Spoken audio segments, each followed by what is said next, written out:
నమస్తే అండి షణ్ముఖ్ గారు. నమస్తే సార్. సో మళ్ళీ బెంగళూరుకి జగన్ 60 రోజుల్లో 10 సార్లు బెంగళూరుకి. ఏంటి బెంగళూరులో ఏం చేస్తున్నాడు? బెంగళూరు పదే పదే ఎందుకు వెళ్తున్నాడు? రాష్ట్రంలో ఇక్కడ ఎమ్మెల్యేగా గెలిపించిన పులివెందుల ప్రజలకు న్యాయం చేయటం లేదు, అసెంబ్లీకి రావటం లేదు. అసలు 5 ఏళ్ళు ముఖ్యమంత్రిగా చేస్తే కనీసం ప్రజలకు ముఖం చూపించలేకపోతున్నాడు. ఏంటి కారణం? ఎందుకు వెళ్తున్నాడు బెంగళూరు పదే పదే బెంగళూరు? గతంలో మనము ఒక వీడియోలో చెప్పడం జరిగింది సార్. 100 కోట్ల రూపాయలు నెలకు ఖర్చు పెట్టాలని చెప్పేసి పెద్దిరెడ్డి మిథున్ రెడ్డి గారికి ఇంకొకరికి బాధ్యతలు అప్పగించారు అని చెప్పేసి జమీ రైతు అనే ఒక పేపర్లో ఒక ఆర్టికల్ రావడం జరిగింది. దాని ప్రకారంగానే వ్యూహాతీతంగా ఈయన అంటే వైఎస్ జగన్మోహన్ రెడ్డి గారు బెంగళూరుకి వెళ్తానే ఇక్కడ ఒక శవం లేస్తుంది. నిన్న చూశారు కదా సార్, కర్నూలు జిల్లా పత్తికొండ మండలం పత్తికొండ నియోజకవర్గంలో పత్తికొండ నుంచి 5 కిలోమీటర్లు సార్ హోసూరు గ్రామం. హోసూరు గ్రామంలో మాజీ సర్పంచ్ శ్రీనివాసులు హత్య గావించబడ్డారు. ఏ విధంగా అంటే కళ్ళల్లోకి కారం పొడి జల్లి వేట కొడవళ్ళతో, అదేదో సినిమాలో చూపిస్తారు కదా సార్, అరవింద్ సమేత వీరరాఘవలో కొడవళ్ళతో ఎట్లా నరుక్కుంటారు ఆ విధంగా నరికారంట సార్. అతను చేసిన పని ఏంది, కర్మ ఏంది అంటే పాపం కూడా కాదు సార్, అది కర్మ అనాలి. మనం పాపము పుణ్యమని నిర్ధారించేది భగవంతుడు, మనం ఏమనాలి అంటే కర్మ అని అనాలి. మరి అటువంటి కర్మ ఏం చేశాడు అంటే తెలుగుదేశం పార్టీకి అక్కడ ఓట్లు రావడంలో కీలకంగా వ్యవహరించాడు సార్. కీలకదారి పాత్రధారి అనే కేవలం ఒక ఉద్దేశంతో, అది క్లారిటీగా తెలియదు వాళ్ళకు కూడా, అతన్ని అంతుమొందించారు. మరి ఇప్పుడు జగన్మోహన్ రెడ్డి గారు బెంగళూరుకు వెళ్ళారు, వెళ్ళంగానే ఇది జరిగింది. ఇప్పుడు తెలుగుదేశం పార్టీ అతను కాబట్టి రాలేదు. నేనేమంటున్నానంటే సార్, జగన్మోహన్ రెడ్డి గారు ఢిల్లీ రాజకీయాలు అదేవిధంగా రాష్ట్ర రాజకీయాలను బెంగళూరు వేదికగా వ్యూహరచన చేస్తున్నాడు. ప్రశాంత్ కిషోర్ గారిని కూడా ఇప్పటికే 2 సార్లు కలిసిన మాట వాస్తవమా కాదా? నెక్స్ట్ ఎలక్షన్లకు పీకే టీంతోనే పనిచేయాలని చెప్పేసి ఇప్పటికే కోల్కతాలో 2 సార్లు కలిసిన మాట వాస్తవమా కాదా? మరి అదే ప్రశాంత్ కిషోర్తో లాబింగ్ చేసుకొని ప్రశాంత్ కిషోర్ ద్వారా వైఎస్ఆర్సీపీ పార్టీని కాంగ్రెస్లో విలీనం చేయడానికి, అంటే కాంగ్రెస్ పార్టీకి మద్దతు ఇవ్వడానికి, విలీనము లేదా మద్దతు ఇవ్వడానికి సన్నాహాలు విస్తృతంగా చేస్తున్నట్లు అంతర్గత సమాచారం సార్. ఇది చాలా మీడియాల్లో చాలా మీడియాల్లో కూడా మామూలుగా ఏబిఎన్ రాధాకృష్ణ గారు కూడా ఓపెన్ హార్ట్ విత్ ఆఖ్యలు కూడా చెప్పడం జరిగింది. మరి ఇప్పుడు డైలీ చూసుకున్నట్లయితే జగన్మోహన్ రెడ్డి గారు ఏ విధంగా బెంగళూరు వేదిక వ్యూహరచన చేస్తున్నాడు. ఇప్పుడు సోషల్ మీడియా ఇన్ఛార్జ్ను కూడా మారుస్తున్నారుగా. అవును, వైఎస్ విజయమ్మయ్య గారి యొక్క తమ్ముడు అల్లుడైనటువంటి జస్వంత్ రెడ్డిని సోషల్ మీడియా ఇన్ఛార్జిగా పెడుతున్నారని చెప్పేసి సమాచారం సార్. మరి ఇప్పుడు చూడండి సార్, ఒక్కసారిగా సోషల్ మీడియా అదేవిధంగా ప్రశాంత్ కిషోర్ ఒకవైపు ఏమో కాంగ్రెస్ పార్టీ, అంటే తెలిసిపోయింది నెక్స్ట్ బీజేపీ రాదు అనే ఒక ఊహతో, ఒక ఆలోచనతో పైన కేంద్రంలో బీజేపీ రాదు అని చెప్పేసి ఇప్పటి నుంచే కాంగ్రెస్ పార్టీ వైపు పావులు కదుపుతున్నాడు అని చెప్పేసి రాజకీయ విశ్లేషకులు ప్రతి ఒక్క ఛానల్లో మీడియా ముందు కూర్చొని మాట్లాడుతూ ఉన్నారు. మోడీ వదిలిపెడతాడా జగన్మోహన్ రెడ్డిని కాంగ్రెస్లో కలుస్తానంటే? అదే సార్, ఇక్కడ ప్రతి ఆంధ్రప్రదేశ్లో ఉన్నటువంటి ప్రజానికానికి, తెలంగాణలో ఉన్నటువంటి ప్రజానికానికి, కర్ణాటకలో ఉన్నటువంటి తెలుగు ప్రజానికానికి, తమిళనాడులో ఉన్నటువంటి తెలుగు ప్రజానికానికి ఇది ఒక అసలు ఎప్పటికీ ఇది విక్రమార్కుడు బేతాల కథలు ఉంది కదా సార్. ఈయన చెప్పడము, మళ్ళీ చెట్టు మీదకి రావడం, మళ్ళీ రావడము, మళ్ళీ పోవడము, మళ్ళీ రావడము. జగన్మోహన్ రెడ్డి గారు ఇదిగో అరెస్టు, జగన్మోహన్ రెడ్డి గారు అదిగో అరెస్ట్ అని చెప్పేసి మోడీ గారు అట్లా, మోడీ గారు ఇట్లా, అమిత్ షా గారు ఇట్లా, అమిత్ షా గారు అట్లా అని చెప్పేసి చెప్పడంగానే ఉంది. కానీ దాదాపు 10.5 సంవత్సరాలు అంటే బీజేపీ పార్టీ 2014లో అధికారం చేపట్టింది సార్. అంటే 2014 నుంచి ఇప్పటి వరకు జగన్మోహన్ రెడ్డి గారు కనీసం కోర్టుకు కూడా హాజరు కాలేదు. అంటే బీజేపీ పైన అంటే బీజేపీ జగన్మోహన్ రెడ్డి గారికి లోపాయకారిగా సహకరిస్తుంది అనే ఒక అనుమానం ప్రజల్లో బలంగా ఉంది సార్ ఇప్పటికీ. నేనేమంటున్నానంటే రాబోయే రోజుల్లో కూడా సిబిఐ, ఈడీ ఎవరి ఆధీనంలో ఉంటాయి సార్? ఈరోజు స్వయం ప్రతిపత్తి సంస్థలు అని చెప్పేసి మనం అనుకోవడమే కానీ ఈడీ ఎవరి కింద ఉంటుంది? కేంద్ర ఆర్థిక శాఖ మంత్రి కింద ఈడీ ఉంటుంది, కేంద్ర హోంశాఖ మంత్రి కింద సిబిఐ పనిచేస్తుంది. ఎవరు ఒప్పుకున్నా ఒప్పుకోకపోయినా ఇది నిజం.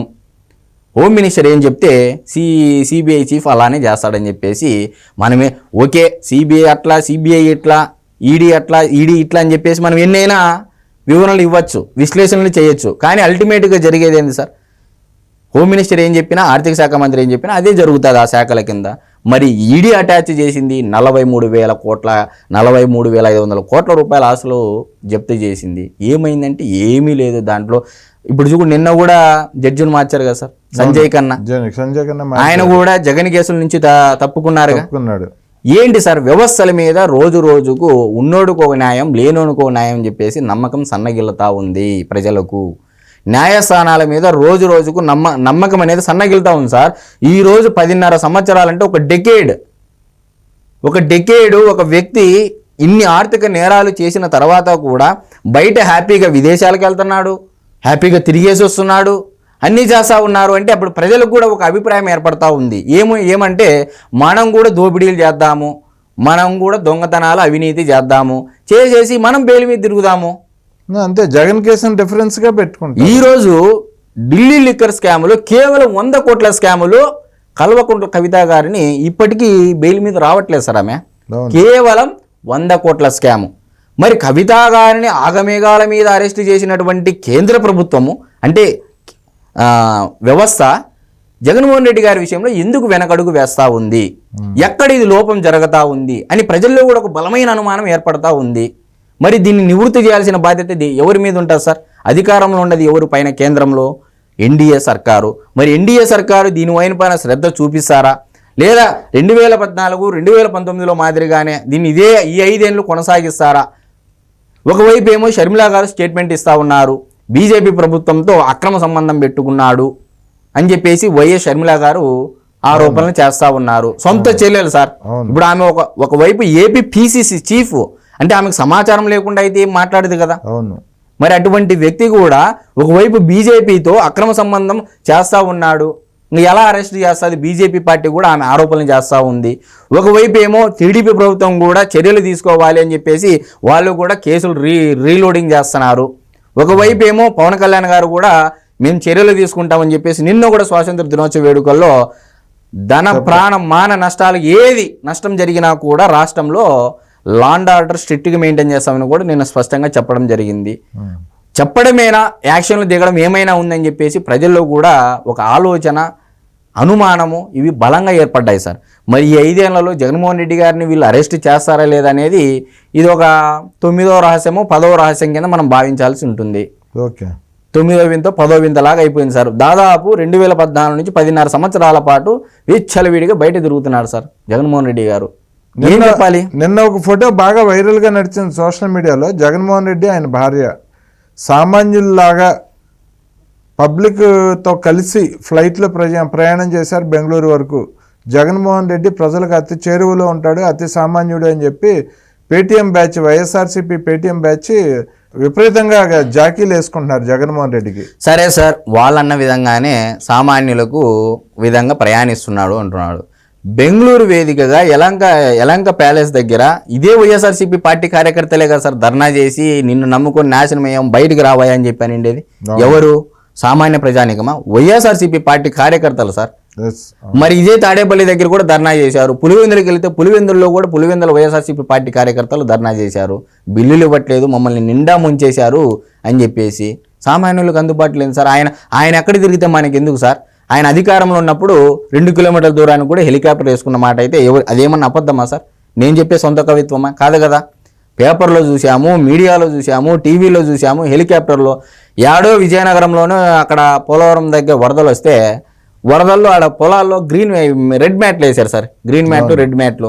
దాని మీద తిరిగితే సమస్యలు ఎట్లా తెలుస్తాయి సార్? మట్టి కూడా కాళ్ళకు అంటుకోకుండా రైతుల సమస్యలను పరిష్కరిస్తాడంట జగన్మోహన్ రెడ్డి గారు. మరి ఇవన్నీ సార్ ఎన్ని ఎలివేషన్లు ఇచ్చుకున్నా ఏది ఉన్నా ప్రజలు సున్నితంగా అంటే ప్రతిదీ లోతుగా ఆలోచన చేస్తూ ఉన్నారు. ఎవరు ఏ విధంగా చేస్తూ ఉన్నారనేది క్లియర్ కట్గా ఆలోచన చేస్తూ ఉన్నారనేది మొన్న ఎలక్షన్ తీర్పుతో అందరికీ తెలిసేలా అర్థమయ్యే విధంగా చెప్పారు సార్ ప్రజలు. వేవ్ సార్, అది ఒక సునామీ. దేశంలో మోడీ గారే లాస్ట్ ఒప్పుకున్న మాట. అసలు ఏంది ఇది? ఏం జరిగింది ఆంధ్రప్రదేశ్ రాష్ట్రంలో? బాబు సర్కార్ అసలు ఊడ్చేసింది రాష్ట్రం మొత్తాన్ని అని చెప్పేసి కూడా ఆయన అన్నాడు. మరి నిజంగా జగన్మోహన్ రెడ్డి గారికి అంత వేవ్ ఉంది, అంత ఉంది అంటే మెజారిటీ కూడా ఏ నియోజకవర్గానికి చూసుకున్నా దాదాపు మొన్న కూడా మనం ముందు ఒక వీడియోలో చెప్పినాం 50,000 దాటిన మెజారిటీలు ఎన్నున్నాయి, 1,00,000 దాటినవి ఎన్నున్నాయి, 30,000 దాటినేటివి ఎన్ని ఉన్నాయి, 40,000 దాటినేటివి ఎన్ని ఉన్నాయని చెప్పేసి అన్నీ చెప్పాం సార్. దాదాపు 144 నియోజకవర్గాలు 10,000 పైమాటే సార్. 10,000 పైమాటే 144 నియోజకవర్గాలు. Yes. మరి ఇంకా ప్రజల్లో ఇంత క్లియర్గా ప్రతి నియోజకవర్గంలోనూ వ్యతిరేకత ఉంది. ఏది లేకోకుండా మీ కార్యకర్తలకి నువ్వు న్యాయం చేయకోకుండా ఇలాంటి ఎలివేషన్లు ఎన్నించుకున్న ఏం ప్రయోజనం sir? Yes. So Jaganmohan Reddy మళ్ళీ నేనే అధికారంలోకి వస్తాను, ప్రశాంత్ కిషోర్తో కలిసి మళ్ళీ ప్రయాణం మొదలుపెట్టాను అన్నారని చెప్తున్నారు మీరు.